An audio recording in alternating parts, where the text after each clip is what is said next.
السلام علیکم ورحمۃ اللہ وبرکاتہ ومغفراتہ۔ الصلاۃ والسلام علیک یا سیدی یا رسول اللہ، الصلاۃ والسلام علیک یا سیدی یا حبیب اللہ، وعلی آلک واصحابک یا سیدی یا رحمۃ للعالمین۔ درود خضری، پہلے اس کی فضیلت جان لیتے ہیں۔ درود خضری مختصر مگر جامع درود ہے۔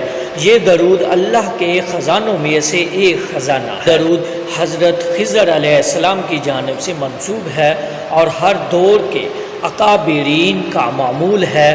باطن کی پاکیزگی اور تربیت رسول رحمت صلی اللہ علیہ وآلہ وسلم کا شرف حاصل کرنے کے لیے اور دین اور دنیا کی چاہتوں، سعادتوں، رحمتوں، برکتوں کے اصول کے لیے حضرت مجدد الفیسانی رحمت اللہ علیہ سے لے کر علامہ اقبال تک اور علامہ اقبال سے لے کر آج ہر ولی کامل اس درود کے انوار سے اپنا اپنا حصہ لیتے ہوئے رہے ہیں۔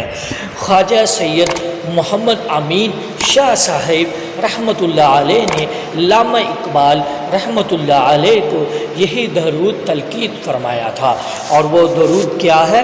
وہ درود یہ ہے، آپ کو سکرین میں بھی نظر آ رہا ہے۔ وہ یہ درود پاک ہے: صلی اللہ علی حبیبہ محمد وآلہ وسلم۔ درود خضری روزانہ باوضو 313 مرتبہ پڑھنے والوں کو محبت رسول صلی اللہ علیہ وآلہ وسلم سکون، طلب، رزق کی کشادگی سے اعزاز و انعام سے ملتے ہیں۔ کسی بھی جائز مقصد کے لیے یہ درود خضری 313 بار باوضو ہو کر حضور پاک صلی اللہ علیہ وآلہ وسلم کی خوب توجہ کے ساتھ یہ آپ درود خضری پڑھیں۔ السلام علیکم ورحمۃ اللہ وبرکاتہ۔